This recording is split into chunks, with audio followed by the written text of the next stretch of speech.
people don't think that. I'll give you another good example. In the last 60 days, I've had at least 3 major churches call us to want to do additional tactical training, because one of the things we're going to cover here in a minute is places, prohibited locations. There is an exemption for churches for the clergyman who is in charge of that property to say, okay, I want these people as part of our security team. They have to already have a concealed carry permit. They have to notify the congregation, and the people with the concealed permits have to attend an additional 8 hours of tactical training every year. Now, that being said, let's just say for the sake of argument that this is our church, and we're conducting stuff in here, and Chris and I are the security detail that's in here, and somebody decides to jump up, pull out a gun, and start trying to do harm to people. Well, Chris and I both engage, and let's just say for the sake of argument, our 3 sheriff deputies happen to be right outside the door. They just hear shooting, or somebody calls and say, hey, there's something going on at the church. If we haven't coordinated with them ahead of time and figured out a way to identify the good guys from the bad guys, they have no idea who the bad guys are. They're liable to pop the first person they see with a gun. So as soon as they walk through the threshold of that door, they're in charge. Then we need to holster or put our guns down, let them deal with the bad guy at that time. Because they're walking into something completely unknown. They're walking into a call, a situation involving somebody with guns. Now all of a sudden they come through the door, there's 6 people with guns. I don't want to get shot, they don't want to get shot. They want to go home too. That's the kind of things he's talking about. One thing I get asked a lot about, and unfortunately it's become Lafayette has become another one of those towns that had to deal with mass shooting. Okay? I get people in my class all the time that say, that are the type of gun owner that I avoid like the plague, and it's the wish someone would person. Okay? It's guy, man, if I'd been a kid, I'd have shot that guy. You know, I wish he would have done something. I wish that guy would have pulled a gun.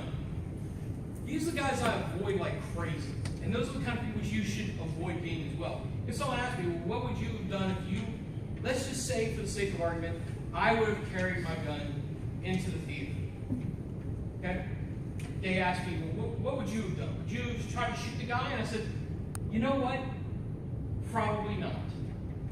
Because at that certain point, depending on where I was sitting, it might have been more of a hazard to the people around than to draw my gun and try and shoot this guy.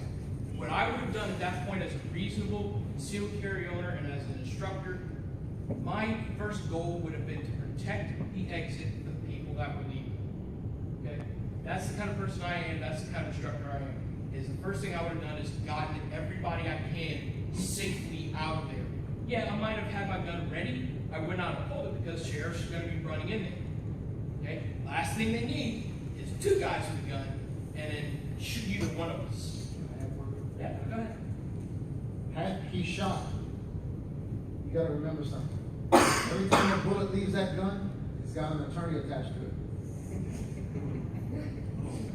Every time a bullet leaves your gun in a shooting incident, there's a lawyer attached to it. I was saying shoot attorneys, okay? But there's one coming. You can believe that. The other thing is, you are. When I first started picking up a BB gun, is, son, you need to remember, when you pull that trigger, you can never call that bullet back. And that is something that just stayed with me my entire life. 15 minutes to get a response. How much violence can happen in 14 minutes? When we had the theater shooting 2 months ago.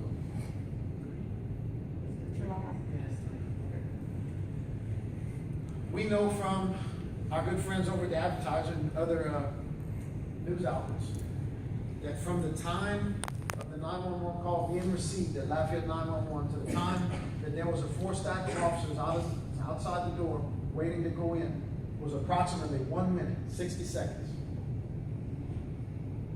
The perpetrator inside still managed to get off 15 shots. and reload at least one time before he tried to go outside, saw law enforcement coming in, went back in, shot a couple more times and killed himself.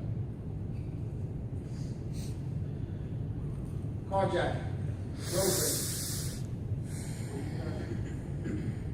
We love our police and we back the badge as hard and as often and to the utmost that we possibly can. But they physically cannot be everywhere at all times. They are mostly there to clean up the mess afterwards. Sometimes they're in a position to be able to prevent stuff. A lot of times they're not. It's not casting any aspersions on them at all. They physically cannot be everywhere. There's only one of them for every 257 of us. And they're covering 270 square miles. If you add in what the state police cover, the state police cover right at 3,800 square miles, True Mile does. 3,600 square miles. Now, just real quick on that. Damien and I, when was our meeting? Last month. Yeah. We had a very long discussion with Sergeant Shavers and some other representatives from the state police concealed carry. They straight up told us, we want citizens to carry. We want them to do it safely and we want them to do it legally. Whether it be open carry or concealed carry. They want us to. Okay? My personal opinion, a lot of things you see, you hear it all the time. Gun-free zones are killing zones. Very true. Okay? I'm going to give you that statistic in just a second. Yeah. In all honesty, and for the most part, I trust a lot of people around me that are concealed carrying, and because we're instructors, and Damien and I can tell you, I've had lunch with a couple of other instructors, and we've gotten to have a very good network of them. We'll actually play a game when we're sitting down eating lunch. Stop the gun. Every now and again, we will see somebody, and we're just because of the way they walk and everything, we know they're carrying. Or we say, where's the exits? Yep. Where's the firearm? What's the nearest weapon if I can't get to my tool?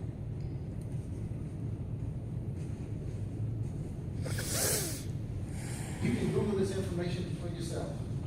And it is available through the FBI Uniform Crime Certificate.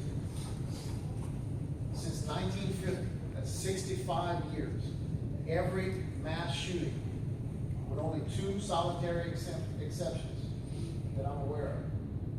What they classify as a mass shooting where more than 4 people got shot. Every single one of those happened in a gun-free zone. Now, the other side argues, well, we need more gun control. We need to stop guns. We need to stop this and that. I would defy you to find a city that has more restricted gun laws than Chicago. Except maybe Washington. Stop to see the little old lady with the baby buggy standing right behind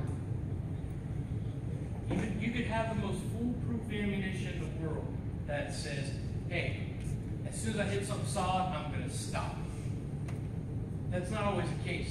You realize how hard it is to predict what an object will do moving at 2,200 feet per second. Okay? It could shatter, it could ricochet, it could do nothing. Let me throw this one quick thing here about a lot of people probably did not know this. There is such a thing as self-defense insurance. If you're going to carry a firearm, this is my philosophy. If you decide you're going to carry every day. Make time to brush your teeth every day, you're going to make time to go to the range. You're also going to have a dentist. Okay? Now, we're not necessarily recommending these 3, but through our research, these 3 seem to have the most to offer. What I'm saying to you, this is a good place to start to look at it. What these organizations do is they provide you with an insurance, and it's like $1 a day. Some of them's a little bit less, some of them's a little bit more, depending on what plan you get. They will get you, in the event that you're involved in a shooting, they will get you a self-defense oriented attorney immediately. They will bail you out of jail. They will provide you money if you lose wages while you're sitting in jail or while you're doing these things. They will also provide you with up to, I think it's $500,000, most of it. $500,000 to $1 million of liability insurance. So for $1 a day, if this is gonna be part of your lifestyle, it's really worth considering. Let me give y'all some stats real quick. Lafayette has an area of approximately 270 square miles. We have a population in excess of 231,000. Lafayette Police Department has approximately 250 officers. Lafayette Parish Sheriff's Office has approximately 500 officers. I think it's actually a little bit more than that, but that was as close as I could get. The City Marshal's Office has 18 deputies and 3 U.S. Marshals. Troop High has approximately 50 troopers. The surrounding 5 towns combined have somewhere between 50 and 75 officers. That's a total of 896 sworn leos, give or take a few. That gives you a ratio of 1 leo per 257 citizens in the state, in the parish.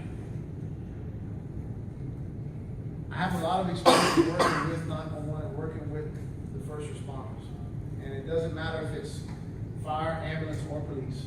Depending on where you are in the parish, a place where guns are illegal. Well, if nobody had guns, nobody would have them. Nobody could buy them. When was the last time you saw crystal meth on the shelf? Yeah. Or heroin on the We shelf? also have lathes, machinery grinders. There was a recent, I'm sorry. Is it?